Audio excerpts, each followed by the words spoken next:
Bismillahirrahmanirrahim. Assalamualaikum warahmatullahi wabarakatuh. Alhamdulillahi wa kafa. Wassalatu wassalamu ala nabiyyina al-mustafa wa ala alihi wa ashabihi wa man ihtada. Amma ba'du, jamaah kaum muslimin wal muslimat rahimani wa rahimakumullah. Alhamdulillah, segala puji hanya milik Allah tabaraka wa ta'ala. Alhamdulillah, segala puji hanya milik Allah tabaraka wa ta'ala yang masih memberikan banyak nikmat kepada kita, yang masih banyak memberikan karunia kepada kita, sehingga aktivitas yang kita jalankan di kehidupan dunia ini menjadi lebih berarti dan menjadi lebih lengkap, apalagi kemudian nikmat dan karunia itu kita gunakan untuk mendekatkan diri kepada Allah tabaraka wa ta'ala. Kaum muslimin wal muslimat rahimani wa rahimakumullah. Sebagaimana yang pernah kita sampaikan bahwa di antara nikmat yang Allah berikan kepada kita adalah kita diberikan kesempatan olehnya untuk bisa mempelajari hidup, mempelajari kehidupan orang yang paling mulia di muka bumi ini, yang diakui oleh kawan, sahabat, atau bahkan musuh. Tidak lain beliau adalah Nabi kita Muhammad sallallahu alaihi wasallam. Oleh karenanya mempelajari kehidupan beliau adalah satu nikmat yang besar.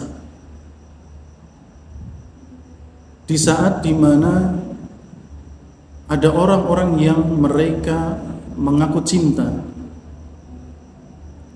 mereka mengaku sebagai pengikut,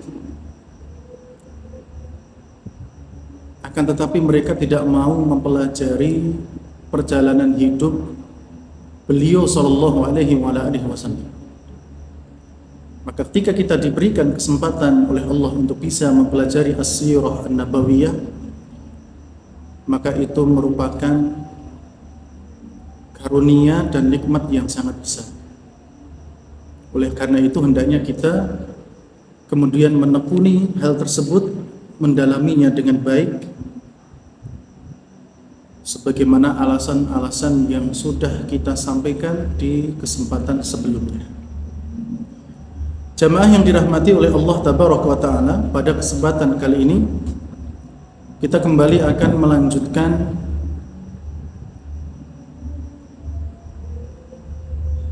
dan mempelajari alasan-alasan kita kenapa harus mempelajari as-sirah an-nabawiyah. Kenapa kita harus mempelajari kehidupan Nabi kita yang mulia Muhammad sallallahu alaihi wasallam. Dan kesempatan kali ini kita akan ambil alasan-alasan itu dari kitab Al-Istifa'u min Siratil Mustafa sallallahu alaihi wasallam.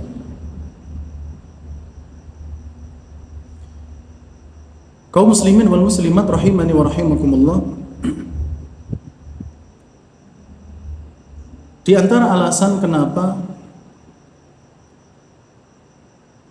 kita mempelajari as-sirah an-nabawiyah adalah karena Nabi kita Muhammad sallallahu alaihi wasallam adalah seorang idola. Idola kita, panutan kita sebagai seorang muslim dan juga muslimah adalah beliau sallallahu alaihi wasallam. Karena beliau adalah manusia pilihan. Beliau adalah manusia yang dipilih oleh Allah Subhanahu wa ta'ala. Selain itu beliau adalah orang yang paling Allah cintai.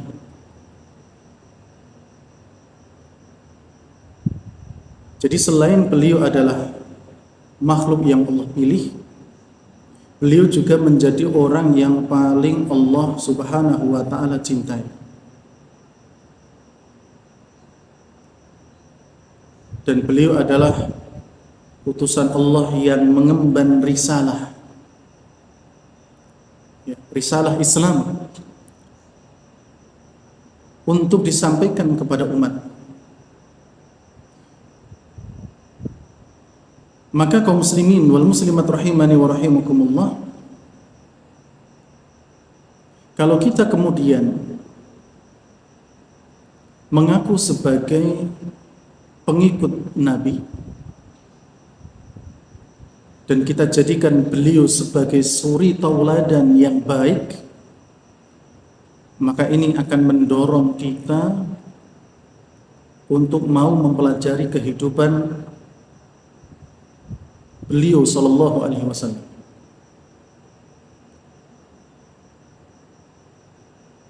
Kalau kita melihat anak-anak muda sekarang, ketika mereka mengidolakan seseorang, mereka akan mengulik, mencari tahu sedetail-detailnya idola tersebut. Sampai-sampai mereka tahu lahirnya kapan. Kemudian juga tahu tentang kehidupan idolanya tersebut dari keluarganya, prestasi-prestasinya, ya tentu prestasi dunia, sampai detail. Ya katakanlah pengidola pesepak bola misalnya, mereka akan tahu, ya mereka sampai tahu berapa transfernya, kemana mereka pindah.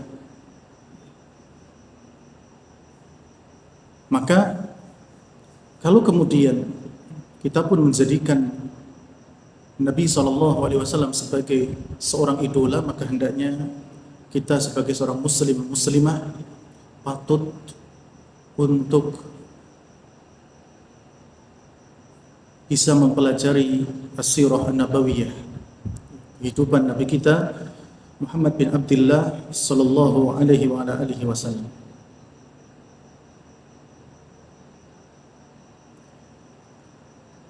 Kemudian kaum muslimin wal muslimat rahimani wa rahimakumullah,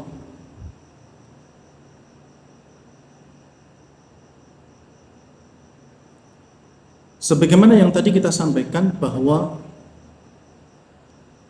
Nabi kita Muhammad sallallahu alaihi wasallam itu telah diakui kehebatannya baik oleh kaum muslimin sendiri ataupun bahkan sampai mereka yang tidak beriman. Ya, mereka yang tidak beriman pun mengakui akan kehebatan Nabi kita Muhammad sallallahu alaihi wasallam. Contohnya adalah Mikail Harb.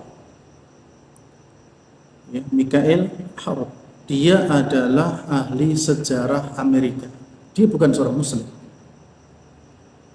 Tapi ketika dia menulis sebuah buku yang berjudul 100 pemimpin atau 100 orang berpengaruh di dunia, dia menyebutkan yang pertama adalah Nabi kita Muhammad sallallahu alaihi wasallam. Bayangkan, dia tidak beriman. Dia bukan seorang mukmin. Tapi dia mempelajari kehidupan Nabi kita Muhammad sallallahu alaihi wasallam dengan sedetail-detailnya. Kemudian mempelajari yang lain. Ya. Setelah itu kemudian dia membuat buku. yang dia beri judul dalam bahasa Inggris tentunya, tapi ketika itu diterjemahkan, ya, 100 orang yang berpengaruh di dunia. Dan luar biasanya dia menyebutkan yang pertama, nomor 1 dari urutan orang 100 itu adalah Nabi kita Muhammad sallallahu alaihi wasallam. Kita bacakan pernyataan dia, kenapa dia mencantumkan nama beliau di nomor 1 dalam bukunya itu. Ya, Mikael Hart mengatakan, sesungguhnya aku telah memilih Muhammad sebagai orang pertama dalam urutan ini, dan pastinya pilihan ini akan mengejutkan banyak orang dan banyak pihak. Dan kata dia, itu hak mereka. Tapi yang jelas, aku cantumkan nama dia di urutan pertama, sekalipun akan ada ya komentar dan seterusnya. Kemudian dia mengatakan, akan tetapi Muhammad adalah satu-satunya orang yang benar-benar berhasil secara luar biasa, baik yang menyangkut bidang keagamaan maupun bidang keduniawiaan. Jadi Mikael Hart saja mengakui akan kehebatan Nabi kita Muhammad SAW. Dia tidak akan berkata ini kecuali setelah dia mempelajari as-sirah nabawiyah, bagaimana beliau memimpin dalam hal agama, bagaimana beliau memimpin dalam pemerintahan ataupun dalam masalah dunia. Dia mengatakan, ya, Mikael Hart mengatakan dia, yakni Nabi kita Muhammad SAW, adalah sosok pemimpin yang mengajak kepada Islam dan menyebarluaskannya.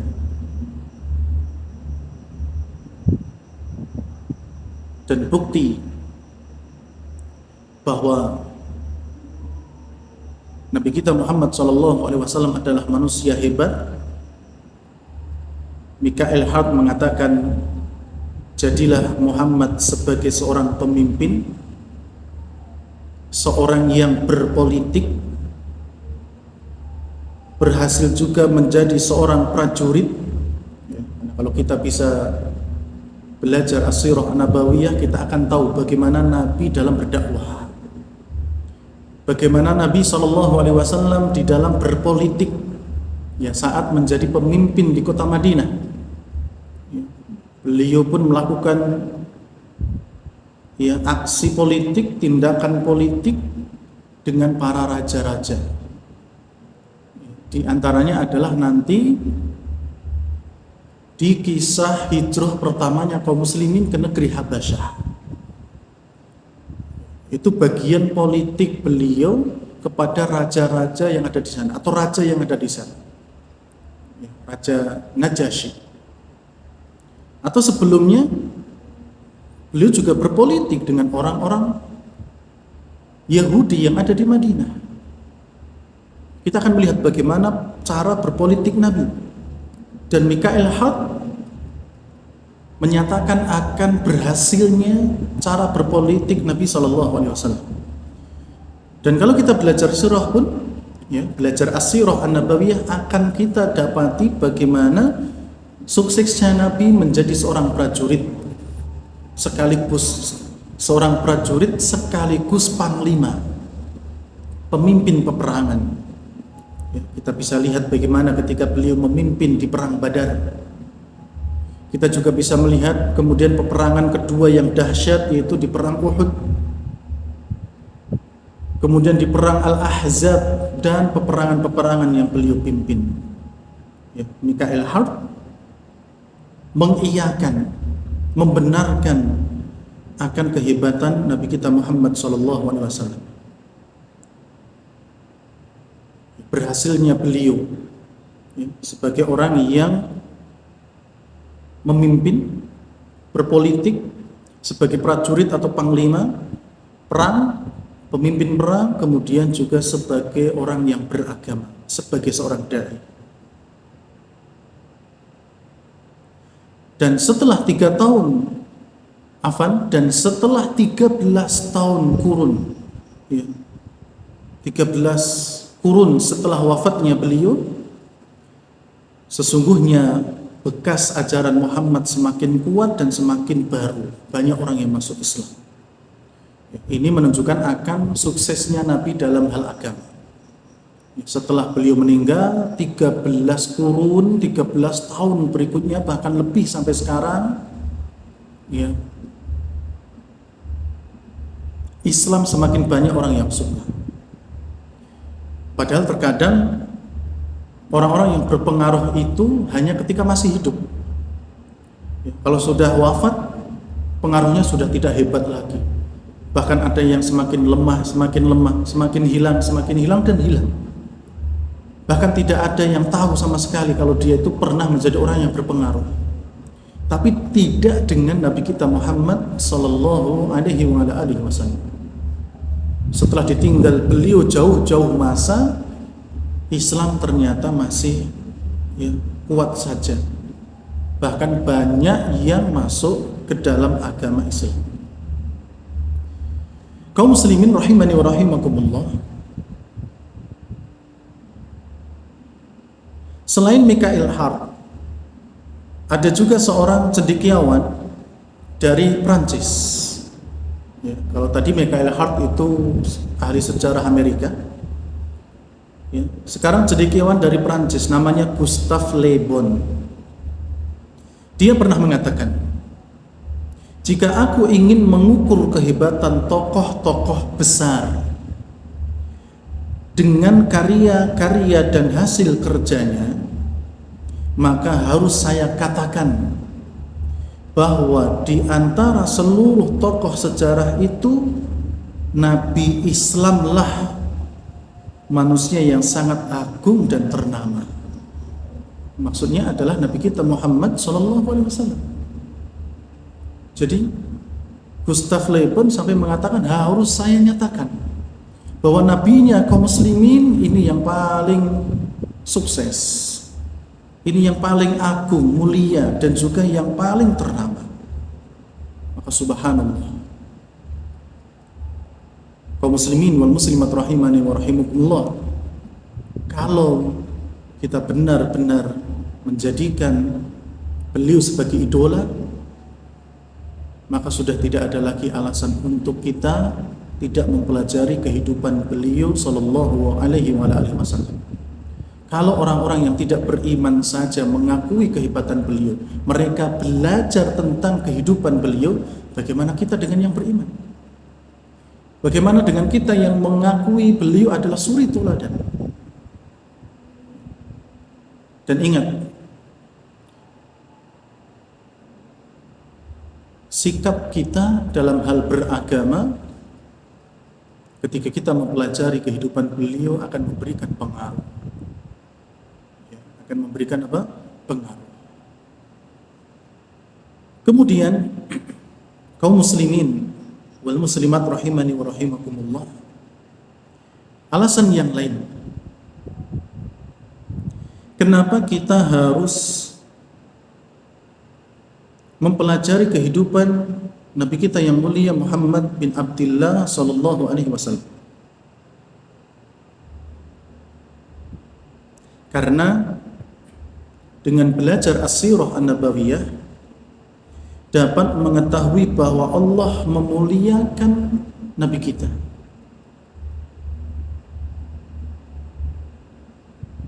Dan kita juga akan tahu bagaimana kemuliaan beliau dibandingkan dengan nabi-nabi yang lain.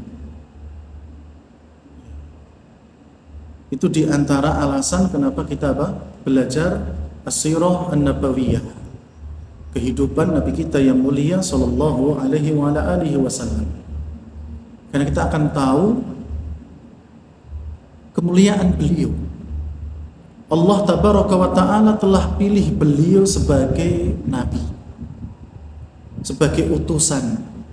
Dan kita pun kalau belajar sirah akan mengetahui bahwa beliau dengan nabi-nabi dan rasul yang lainnya itu juga memiliki kedudukan. Oleh karenanya Nabi kita Muhammad SAW adalah sebaik-baik Nabi dan Rasul. Ya. Beliau adalah sebaik-baik Nabi dan juga Rasul.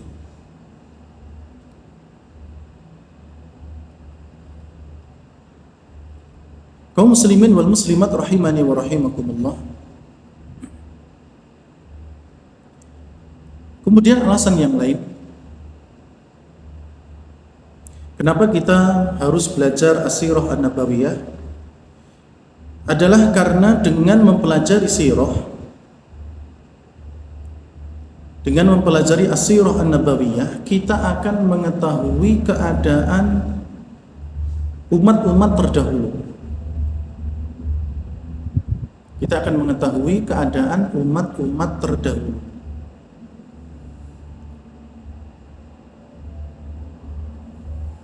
Terutama umat yang mereka telah lahir sebelum kedatangan Islam, di masa-masa jahiliyah, sebelum Nabi dilahirkan. Dan masa-masa yang sebelumnya lagi. Dengan mempelajari as-sirah an-nabawiyah kita akan tahu itu. Kalau yang dekat dengan Nabi, ya kisah bagaimana Abraha dengan tentara gajahnya ingin menghancurkan Ka'bah. Demikian pula kita dapat mengetahui peraturan-peraturan di masa-masa jahiliyah.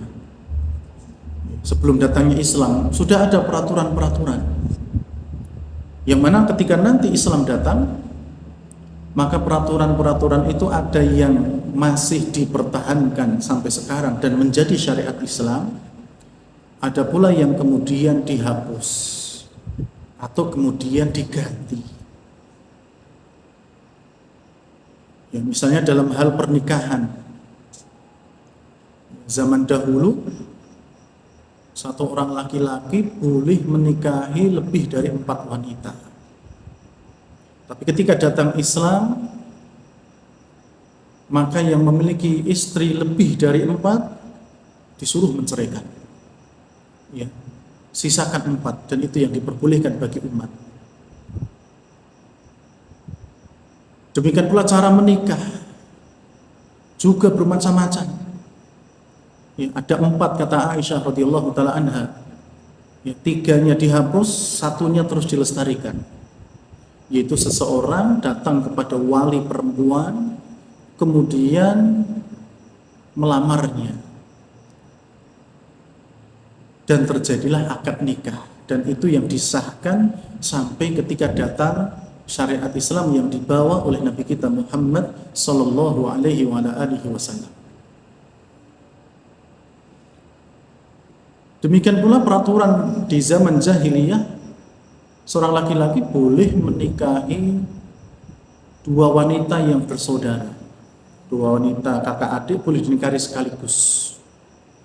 Ya, tapi dalam Islam itu dihapus.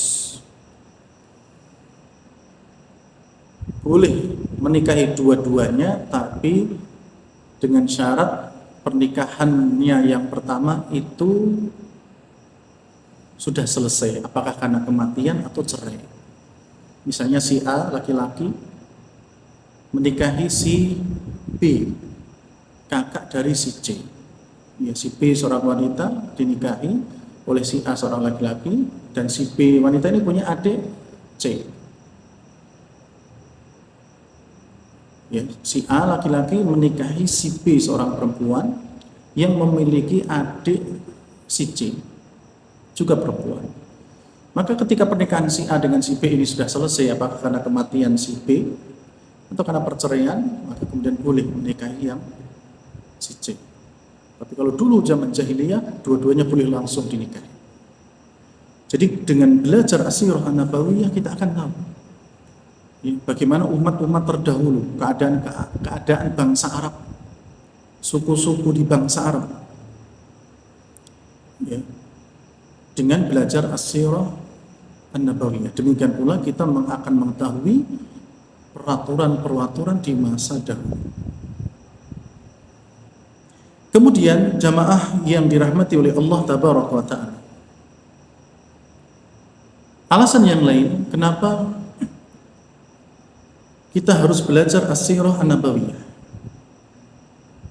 karena dengan mempelajari as-sirah an-nabawiyah berarti kita telah mempelajari sebuah kejujuran dan bukan kedustaan. Kaum muslimin rahimani wa rahimakumullah, wal muslimat rahimani wa rahimakumullah, dengan kita mempelajari as-sirah an-nabawiyah berarti kita telah mempelajari sebuah kejujuran, bukan kedustaan.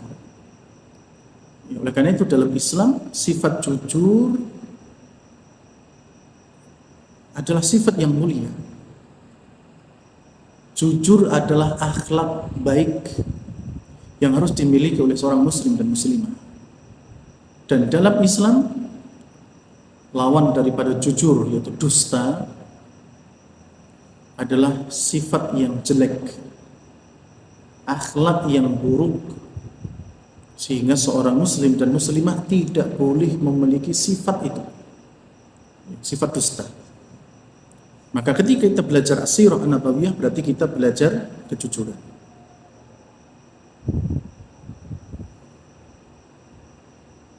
Kenapa demikian? Kaum muslimin wal muslimat rahimani wa rahimakumullah,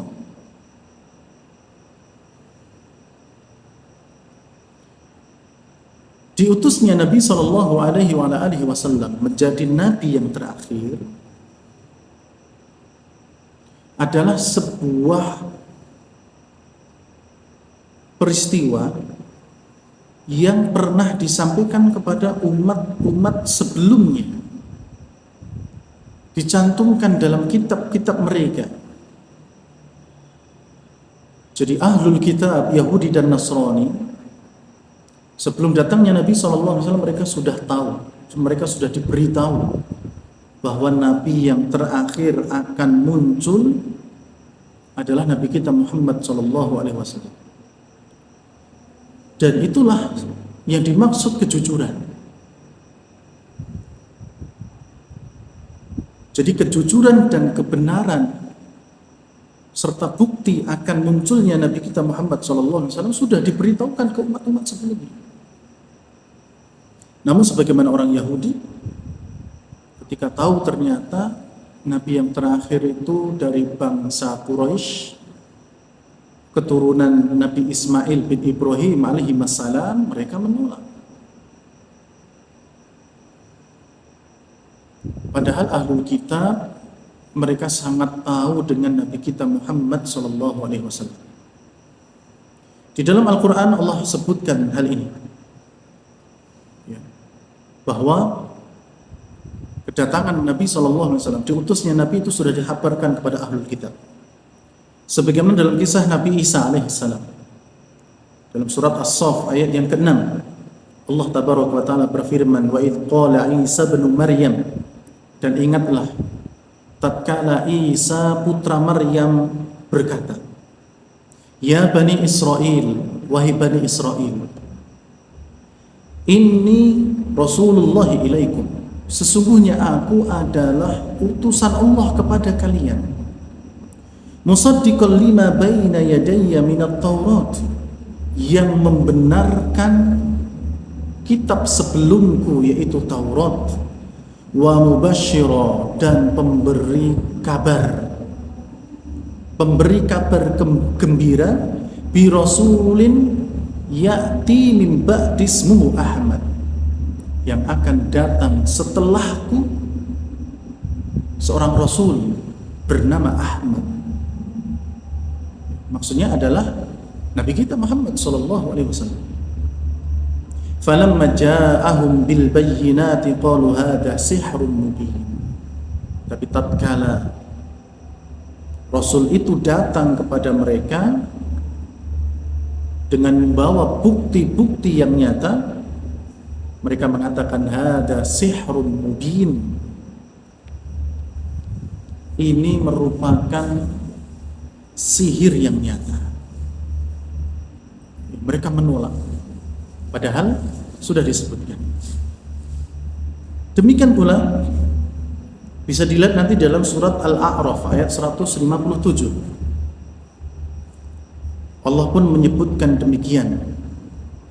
Ya, alladzina yattabi'una ar-rasul an-nabiyyal ummi. Adapun orang-orang yang mereka mengikuti Rasul, mengikuti Nabi yang ummi, yajidunahu maktuban indahum fit Taurati wal Injil. Mereka dapati kabar itu telah termaktub, tertulis di sisi mereka, di kitab mereka, yaitu Taurat dan Injil. Ya'muruhum bil ma'ruf, yang Nabi ini mengajarkan kepada mereka, mengajak kepada mereka dalam hal kebaikan. Wa yanhahum 'anil munkar, mencegah mereka dari kemungkaran. Wa yuhillu lahumut thayyibat wa yuharrimu 'alaihimul khaba'ith, dan menghalalkan bagi mereka perkara-perkara yang baik dan mengharamkan bagi mereka perkara-perkara yang buruk, dan seterusnya. Jadi yajidunahu maktuban indahum fit Taurati wal Injil.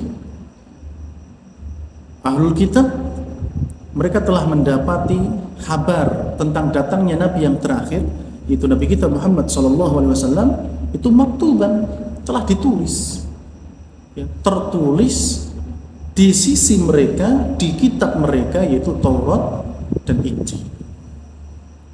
Oleh karenanya, dalam ayat yang lain Allah mengatakan ya'rifunahu kama ya'rifuna abna'ahum. Mereka ahlul kitab, Yahudi dan Nasrani, sangat mengenal beliau sebagaimana mereka mengenal anak-anak mereka sendiri. Jadi kaum muslimin wal muslimat rahimani wa rahimakumullah, itulah alasan dari sekian banyak alasan kenapa kita harus belajar as-sirah an-nabawiyah.